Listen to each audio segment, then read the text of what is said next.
छत्रपती शिवाजी महाराज की जय भवानी। आज सगळं पंढरपूरचं वातावरण आहे। बोला पुंडलिक वरदे हरी विठ्ठल, श्री ज्ञानदेव तुकाराम पंढरीनाथ महाराज की। अच्छा, योद्धा कर्मयोगी या पुस्तकाला आवर्जून ज्यांची उपस्थिती लाभली ते महामहिम राज्यपाल आपले CP राधाकृष्णनजी यांचं मी ठाणे नगरीत मनापासून स्वागत करतो। महामहिम राज्यपाल जी, आपका ठाणे में बहुत बहुत स्वागत, आपका बहुत बहुत आभार। खरं म्हणजे राज्यपालापदाची शपथ घेतल्यानंतर त्यांचा हा सार्वजनिक पहिलाच कार्यक्रम आहे आणि त्यामुळे त्यांना उदय सामंत यांनी विनंती केली आणि त्यांनी तात्काळ होकार दिला। यावरून त्यांचा मनाचा मोठेपणा किती आहे तो आपल्याला दिसून येतो आणि चांगले राज्यपाल आपल्या महाराष्ट्राला मिळाले त्याबद्दल मी त्यांचं महाराष्ट्रातल्या 12.5 कोटी जनतेच्या वतीने अभिनंदन करतो।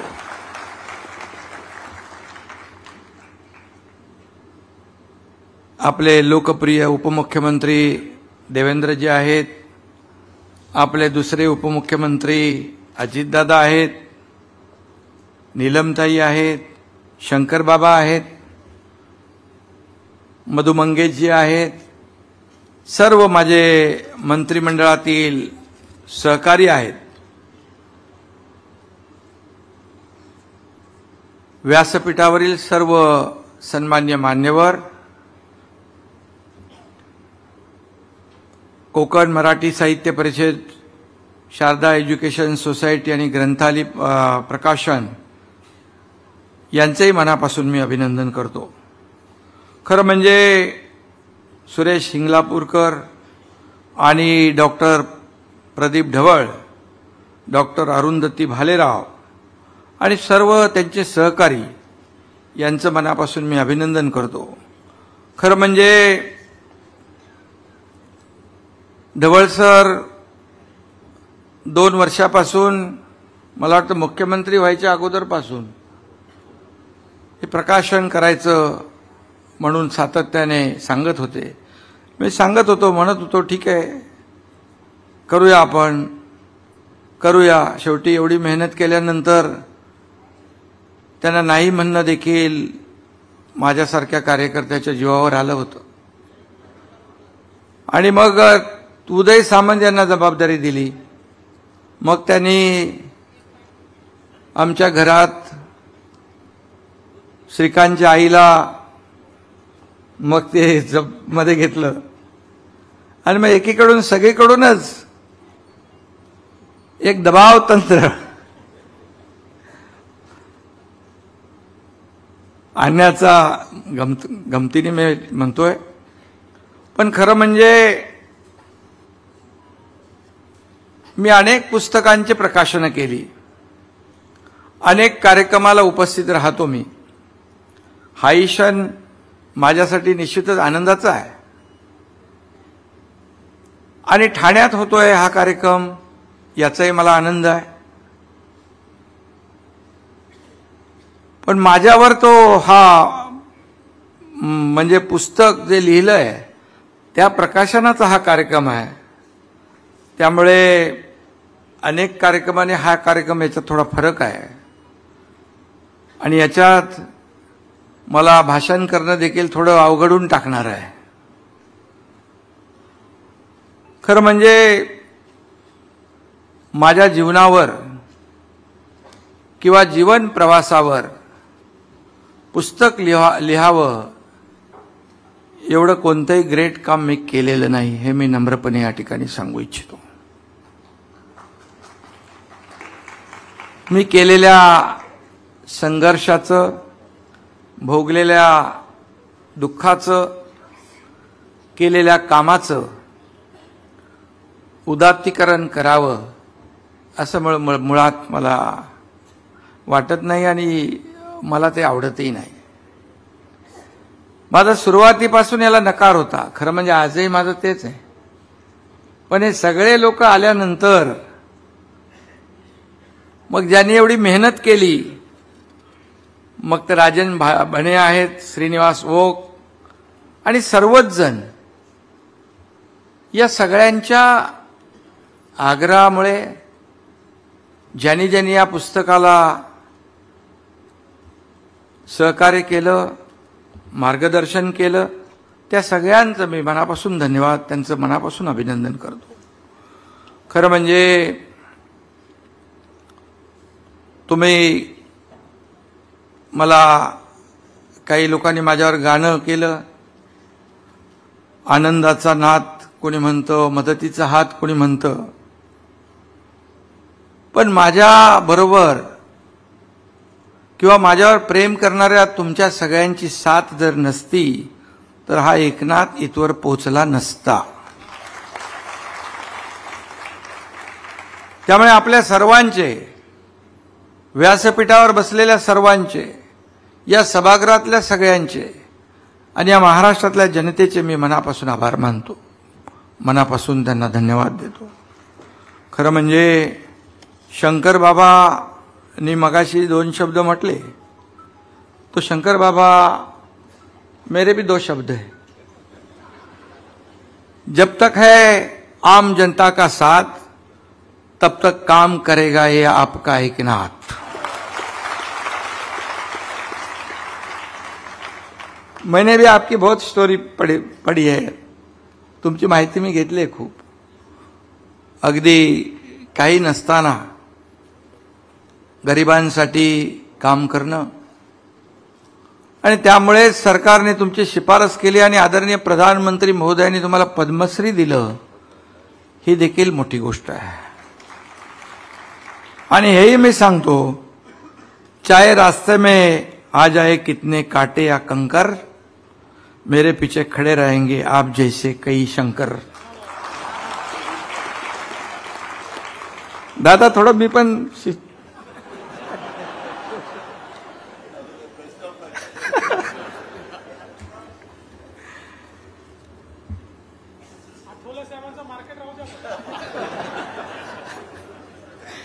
आठवले साहेब जेव्हा जेव्हा भेटतात तेव्हा थोडं थोडं फायदा होतो मला त्यांचा.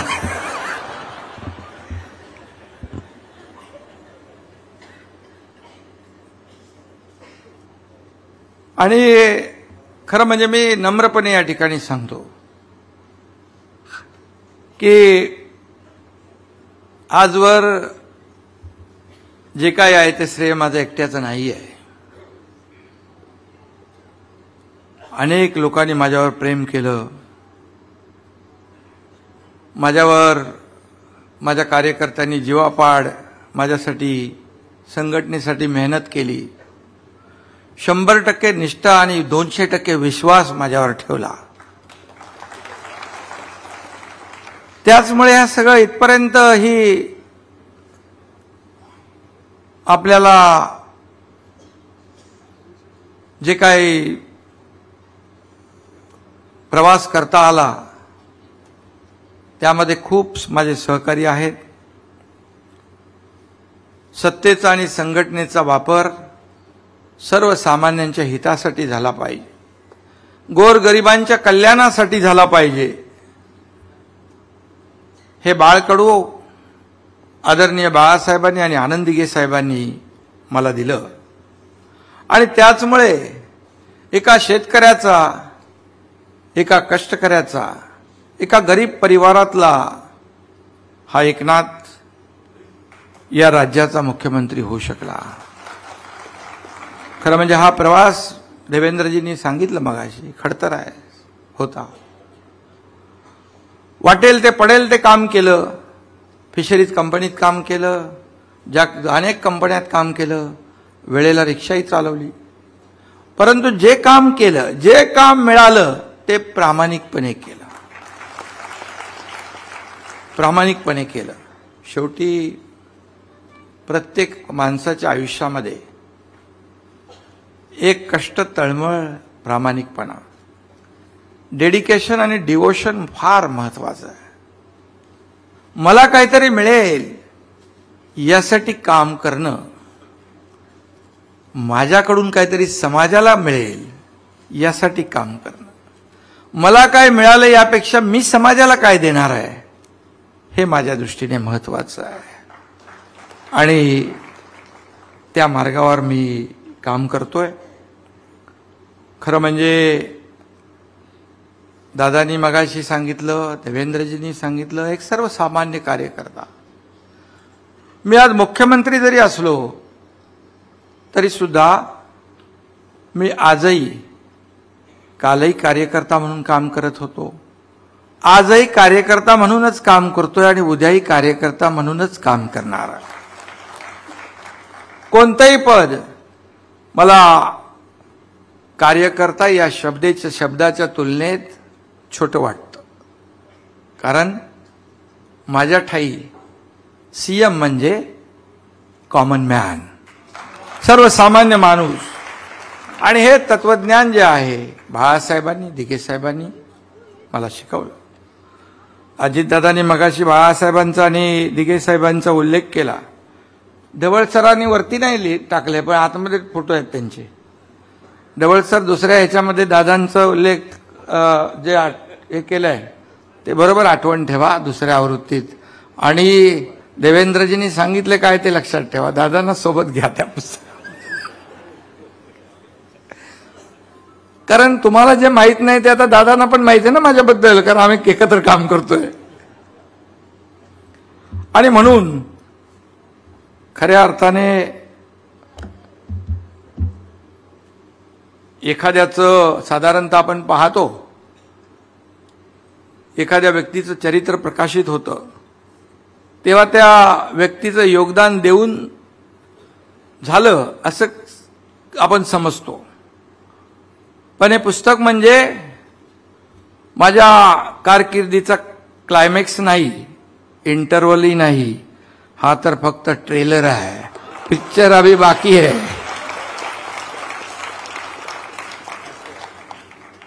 ढवळ सरांनी हे सगळं केलंय.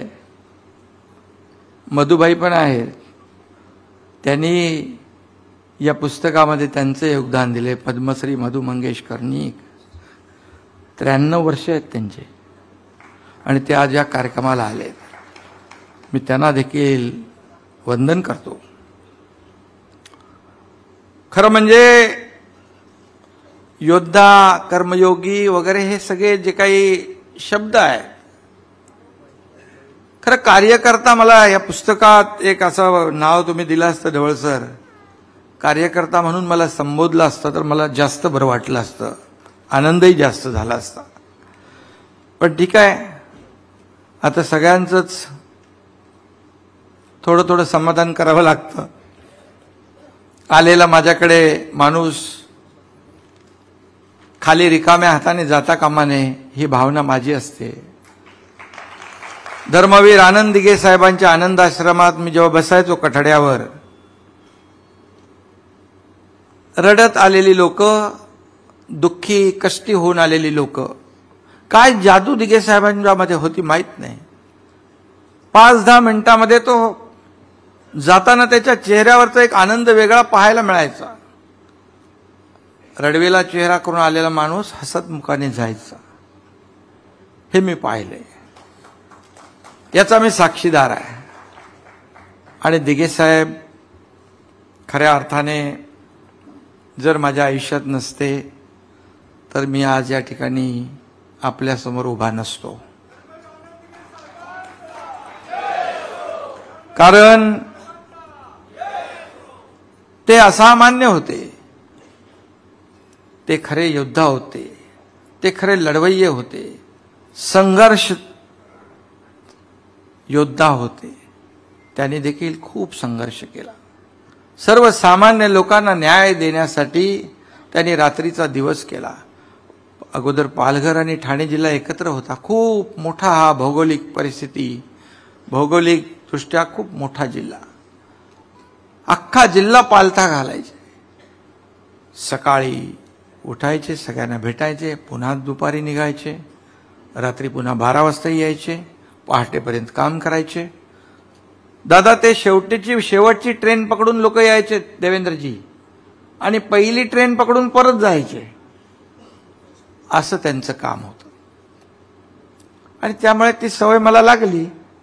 आता लवकर गेलो तरी झोप लागत नाही, कारण ते तेव्हाची सगळी जी काय त्यांच्याबरोबर फिरताना त्यांनी जे काही मला सभागृहाचं नेते पद दिलं ठाणे महापालिकेमध्ये, त्यावेळेस माझ्या आयुष्यामध्ये फार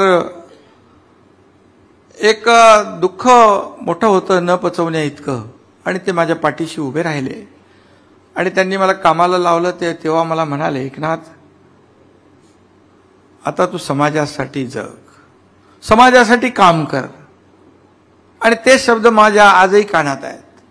आणि म्हणून एक माझं कुटुंब म्हणजे एक चौकोन नाही, तर संपूर्ण महाराष्ट्र आज माझं कुटुंब झालेलं आहे. त्यामुळे वेळ जातो आणि कधी वेळ संपतो, कधी रात्र संपते, कधी पहाट होते, मला कळत नाही. आणि म्हणून आज या पुस्तकाच्या रूपाने माझ्या आयुष्यातल्या अनेक प्रसंग, अनेक आठवणी ज्या आहेत, या आठवणींनी, या प्रसंगांनी माझ्या मनात गर्दी केलेली आहे. आणि अशा प्रकारच्या शेकडो प्रसंगांनी मला एक संघर्ष करण्याची ऊर्जा मला दिली. हा बघा आला रुद्रांश, इकडे इकडे काय करतो, इकडे खाली जायचं आहे. किती थकलो, किती तास काम केलं, आणि हा रुद्रांश भेटला मला. हा माझा टॉनिक आहे. सर्व थकवा दूर होतो. आणि खऱ्या अर्थाने आज आमच्या 4 पिढ्या आहेत. बाबा माझे समोर बसलेत.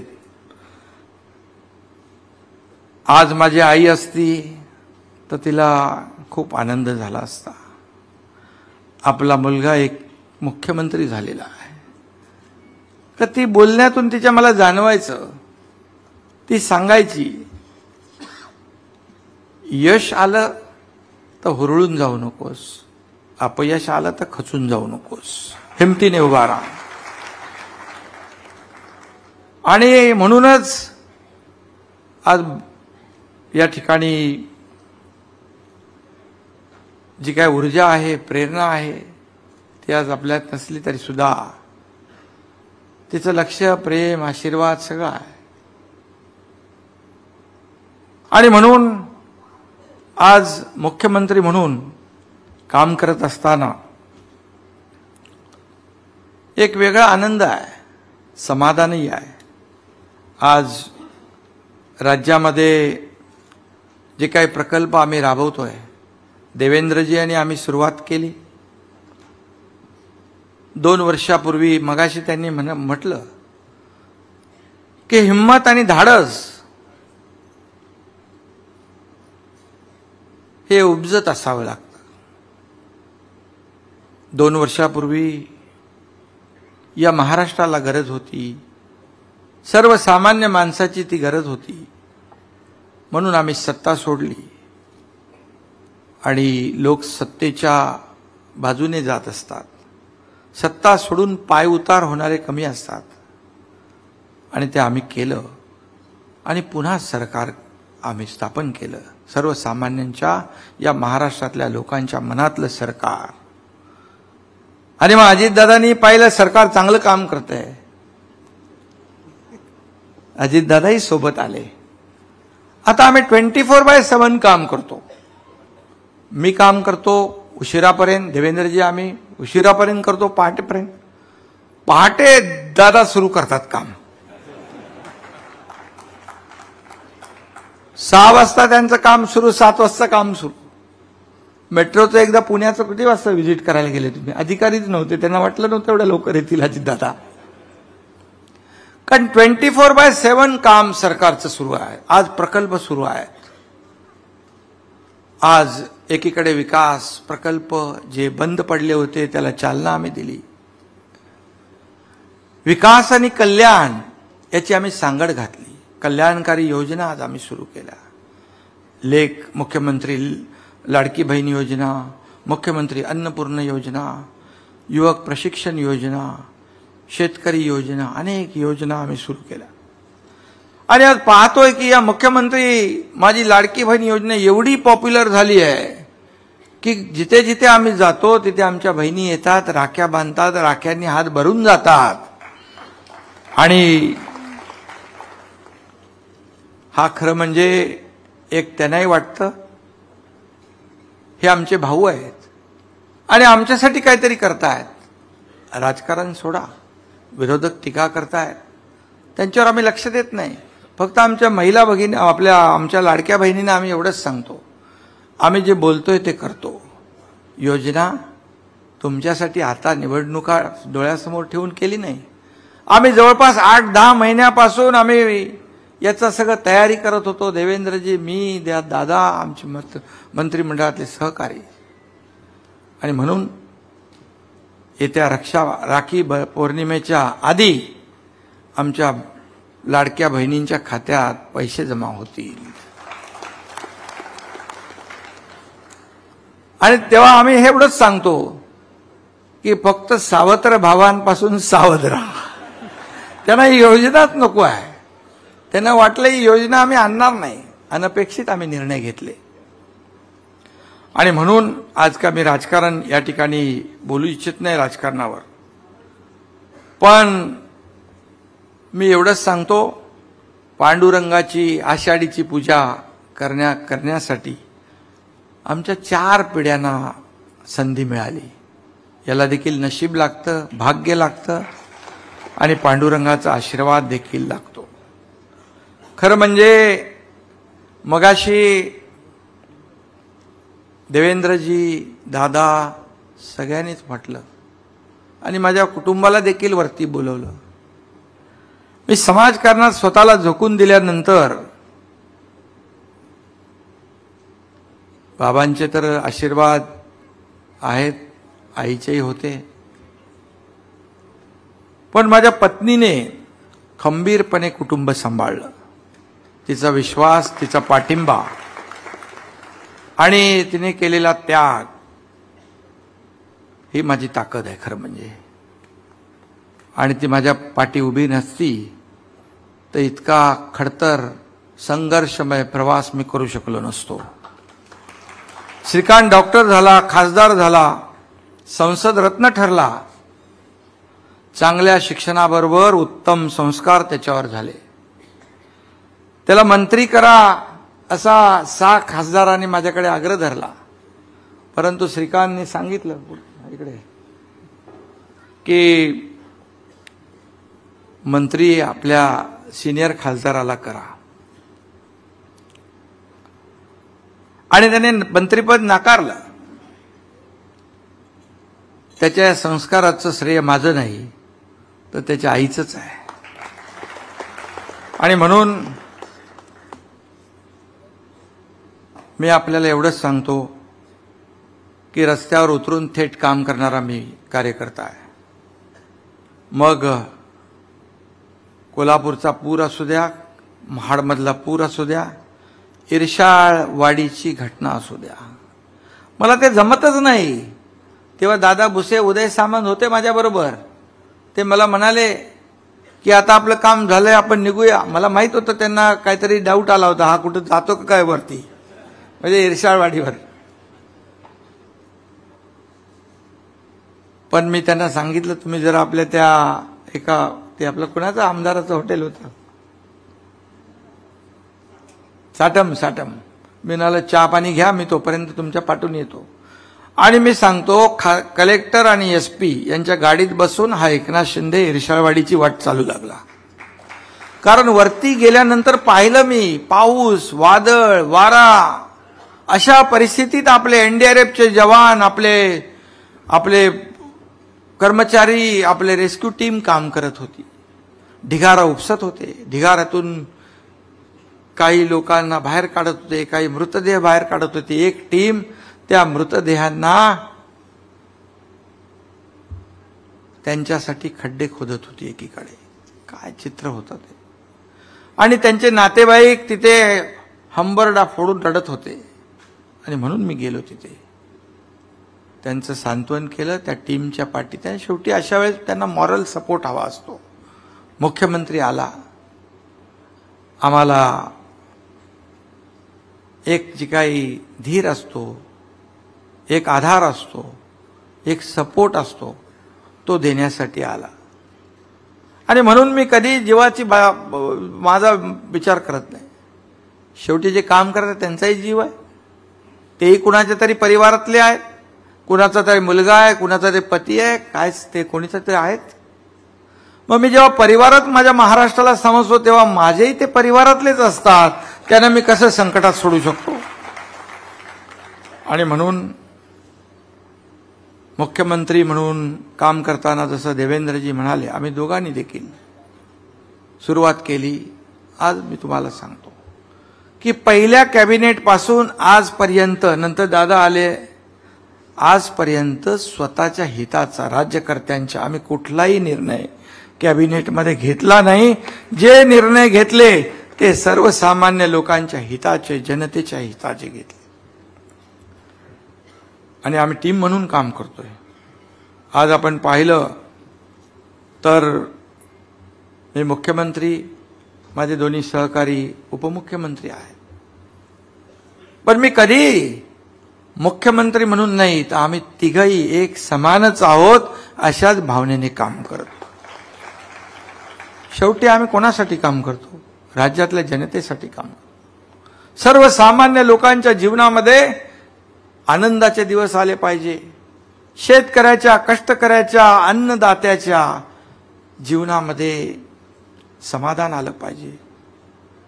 आणि म्हणून आम्ही कुठेही गेलो तरी बळीराजावरचं संकट दूर कर, चांगला पाऊस पडू दे, चांगली शेती होऊ दे असंच म्हणतो. सुदैवाने आता चांगला पाऊस पडलाय यावर्षी, चांगला आहे. आणि पांडुरंगाच्या आशीर्वादाने खऱ्या अर्थाने खूप चांगलं वातावरण आहे. कुठे जास्तीचा पाऊस पडतो तिथे आम्ही त्यांना वाऱ्यावर सोडत नाही. पुण्यात आम्ही तिघही लक्ष ठेवून होतो. आणि म्हणून मी एवढंच सांगतो की मुख्यमंत्री जेव्हा मी झालो त्यावेळेस मला देवेंद्रजींची साथ होती आणि बाळासाहेब दिघे साहेबांचा आशीर्वाद होता.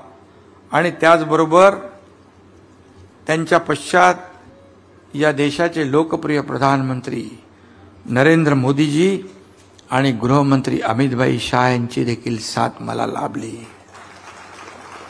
आणि म्हणून त्यांच्या सहकार्यामुळे या राज्याची मी धुरा सांभाळतोय.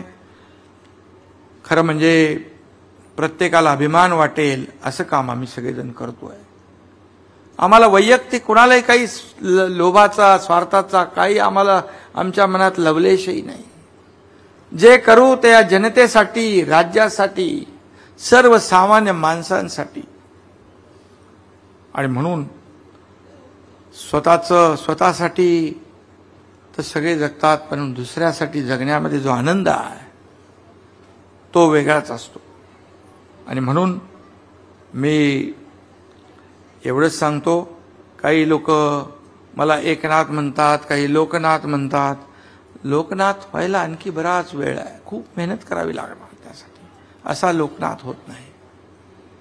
आणि म्हणून आयुष्यभर रक्ताचा शरीरामध्ये शेवटचा थेंब असेपर्यंत हा एकनाथ सर्वसामान्य लोकांसाठीच जगणार. सर्वसामान्यांच्या आयुष्यामध्येच चांगले दिवस येतील यासाठीच काम करेल. एवढंच मी या प्रसंगी सांगतो. आणि आज मी सगळ्यांना मनापासून धन्यवाद देतो. सर्वांचे आशीर्वाद या ठिकाणी लाभलेत, म्हणूनच आज एवढा हा प्रवास करता आला. व्यासपीठावरील सर्वांनाच मी मनापासून धन्यवाद देतो.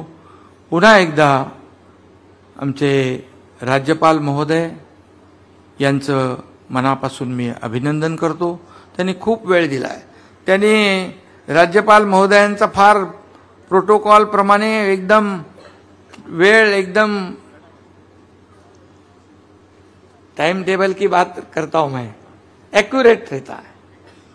लेकिन आपने आज जो प्यार जताया है, आपने जो समय दिया है, इसके लिए मैं आपका बहुत बहुत आभारी हूं। धन्यवाद। जय हिंद, जय महाराष्ट्र।